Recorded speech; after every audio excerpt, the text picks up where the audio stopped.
dan selamat sejahtera diucapkan kepada doktor dan rakan-rakan sekalian. Kami dari kumpulan 9 yang terdiri daripada 6 orang, iaitu saya, Nisa, Putri sebagai pembentang pertama, Atul sebagai pembentang kedua, Syafiq sebagai pembentang ketiga, Syiun sebagai pembentang keempat dan Aisyah sebagai pembentang kelima. Kami telah diberi tugasan untuk menerangkan tentang mahkamah khas dan mahkamah rendah. Mahkamah ialah tempat awam dan rasmi di mana seseorang mendapat penyelesaian yang adil dalam sesuatu perselisihan, baik dalam hal sivil, hal buruh, hal administratif dan hal kriminal berdasarkan undang-undang yang sedia ada, lalu diberi nama pengadilan dalam konteks pentakrifan yang abstrak. Kekuasaan melaksanakan pengadilan diberikan melalui suatu bidang kuasa, iaitu jurisdikasi atau yurisdiksi yang tertakluk dalam kawasan tertentu. Dalam negara dengan sistem common law, institusi ini merupakan cara utama untuk menyelesaikan perselisihan. Umum mengetahui bahawa semua orang mempunyai hak untuk membawa dakwaan sendiri ke pengadilan. Malah mereka yang tertuduh juga mempunyai hak untuk memohon perlindungan dalam pengadilan ini. Saya serahkan pembentangan seterusnya kepada Putri untuk menerangkan tentang mahkamah khas. Assalamualaikum, nama saya Putri Rabiatul Nisa binti Rosman. Saya ingin menerangkan tajuk mahkamah khas. Mahkamah khas itu terdiri daripada ketua hakim negara, mahkamah persekutuan. Dia mestilah yang menjadi pengurusi hakim-hakim besar, mahkamah tinggi dan dua orang lain yang memegang atau pernah memegang jawatan hakim mahkamah persekutuan atau mahkamah tinggi.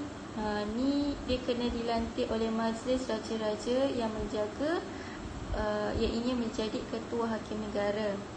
Yang kedua pula, apa-apa prosedur atau terhadap yang dipertuakan agung atau raja sesuatu negeri atau sifat peribadinya mesti kena dibawa dalam mahkamah khas yang dibawa pasal 1. Lepas tu nombor 3 pula, dia mempunyai bidang kuasa khusus untuk dibicarakan segala salah yang dilakukan di persekutuan yang dipertuankan agung atau raja sesuatu negeri dan segala kes sivil. Maksud kes sivil ni dia macam, contohnya macam hak perceraian, hak penjagaan, harta ganti, macam tu lebih kurang. Dia terhadap di-Pertuan Agong atau raja sesuatu negeri walau di mana-mana pun kuasa tidak boleh dibangkit. Lepas tu yang keempat pula, dia mempunyai bidang kuasa dan kuasa-kuasa yang sama seperti terletak hak dan mahkamah-mahkamah bawahan. Mahkamah tinggi ni dan mahkamah persekutuan dia melalui perlembagaan atau mana-mana undang-undang persekutuan dan mesti mempunyai pejabat yang berdaftar di Kuala Lumpur.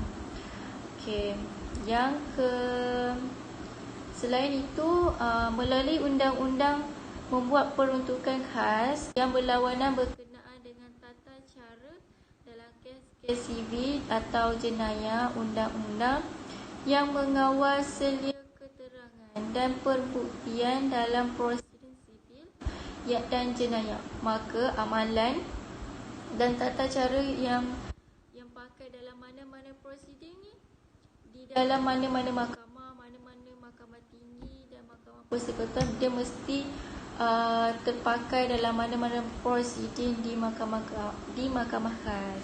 Dan prosedur di mahkamah khas ni dia mesti diputuskan mengikut pendapat majoriti. Contoh dia macam 80% pilih A dan 20% ni dia pilih B. So yang A tu dapat 80%. So hakim akan jatuhkan hak tu ke atas 80% tu. Macam tu. Lepas tu dia tak boleh, bila hakim dah jatuhkan hukum tu, maksudnya dia tak boleh cabar untuk dia tak boleh cabar kat mana-mana mahkamah Okey, yang seterusnya, yang terakhir, yang di-Pertuankan Agong ni boleh atas nasihat Ketua Hakim Negara. Dia mempunyai apa-apa kaedah yang difikirkan dia perlu atau sesuai manfaat untuk membuat peruntukan bagi dia menghapuskan apa-apa jua masalah lah, kesulitan atau anomali dalam mana-mana undang bertulis atau dalam pelaksanaan apa-apa fungsi, perjalanan apa-apa kuasa, penunaian apa-apa kewajipan atau pembuatan apa-apa perbuatan.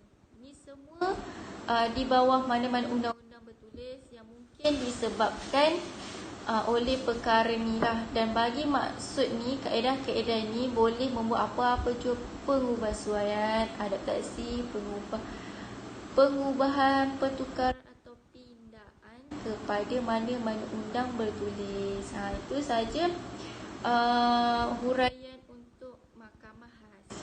Terima kasih. Assalamualaikum, saya Syahdatul Amira binti Safi'i ingin menerangkan tentang Mahkamah Rendah. Mahkamah Rendah terbahagi kepada 4 iaitu Mahkamah Session, Mahkamah Magistrate, Mahkamah Penghulu dan Mahkamah Kanak-kanak. Mengikut Akta 1948 memperuntukkan bahawa penubuhan, perlantikan dalam bidang kuasa magistrate dan hakim Mahkamah Session. Mahkamah Session. Mahkamah Session merupakan komponen yang tertinggi di dalam Mahkamah Rendah.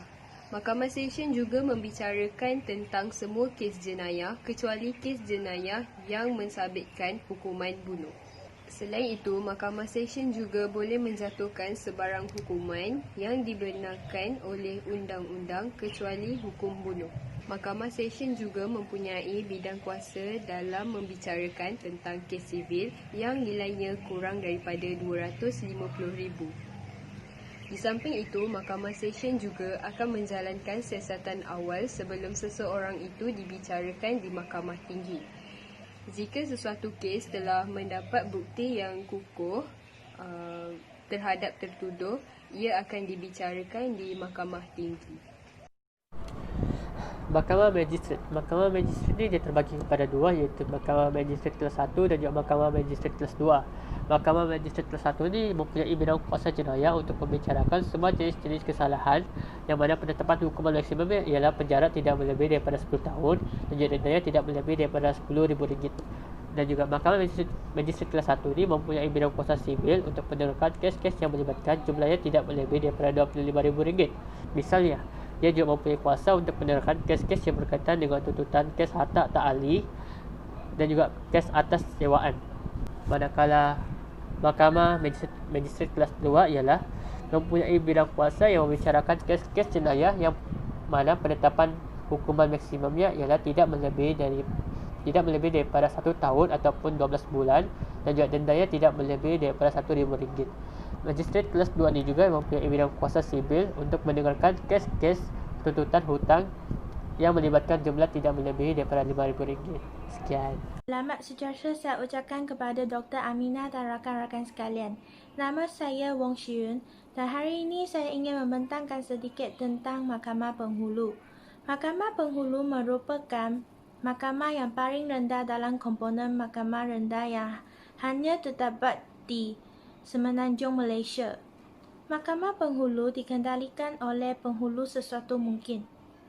Selain itu, Mahkamah Penghulu mempunyai kuasa membicarakan kes-kes sivil dan jenayah. Bagi kes-kes sivil, tuntutan nilai yang melibatkan tidak melebihi RM50 jika pihak-pihak berkenaan berbangsa Asia dan memahami bahasa Melayu. Manakala bagi kes-kes jenayah pula, denda maksimum yang boleh dikenakan kepada seseorang berbangsa Asia yang ditetapkan khas dalam warannya adalah tidak melebihi RM25. Sekiranya keputusan atau perbicaraan yang diputuskan oleh Mahkamah Penghulu tidak memuaskan hati mana-mana pihak, rayuan kes itu boleh dibuat di Mahkamah Magistrate. Sekian, terima kasih. Nama saya Siti Nur Aisyah binti Zahari. Hari ini saya akan menerangkan tentang Mahkamah bagi Kanak-kanak. Dikenali Mahkamah Kanak-kanak di bawah Akta Kanak-kanak 2001. Membicarakan individu yang berusia 10 hingga 18 tahun dan diberi kuasa membicarakan semua kesalahan kecuali yang membawa hukuman mati. Perbicaraan akan diadakan secara tertutup dan orang awam tidak dibenarkan hadir semasa perbicaraan di Mahkamah Magistrate. Perkataan sabitan atau hukuman tidak boleh digunakan dalam perbicaraan mahkamah ini. Seseorang kanak-kanak yang didapati bersalah akan dihantar ke sekolah pemulihan akhlak sehingga mencapai umur 21 tahun. Ada juga pensalah yang dipenjarakan atas nama anak angkat YDP Agong. Antara tindakan yang biasa diambil oleh mahkamah kanak-kanak, diberi amaran dan dilarang melakukan kesalahan, dibebaskan dengan ikat jamin, diletakkan di bawah jagaan saudara mara, dihantar ke pusat pemulihan akhlak sehingga mencapai 21 tahun. Antara kuasa tindakan yang dikenakan terhadap kanak-kanak, didenda, ibu bapa diperintah menyempurnakan bon menjaga kanak-kanak itu, dihantar ke pusat pemulihan, tidak terbuka kepada orang ramai. Pesalah budak-budak tidak akan dipenjarakan, kesalahan tidak akan dicatatkan. Sekian, terima kasih. Terima kasih diucapkan kepada Aisyah sebagai pembentang terakhir bagi kumpulan kami. Dengan ini berakhir sudah sesi pembentangan kami tentang Mahkamah Khas dan Mahkamah Rendah yang mempunyai 4 komponen seperti yang telah diterangkan sebelum ini, iaitu Mahkamah Session, Mahkamah Magistrate, Mahkamah Penghulu dan Mahkamah Kanak-kanak. Untuk itu, kami juga telah menghasilkan 10 soalan kuis berkaitan tajuk ini. Selamat menjawab dan terima kasih.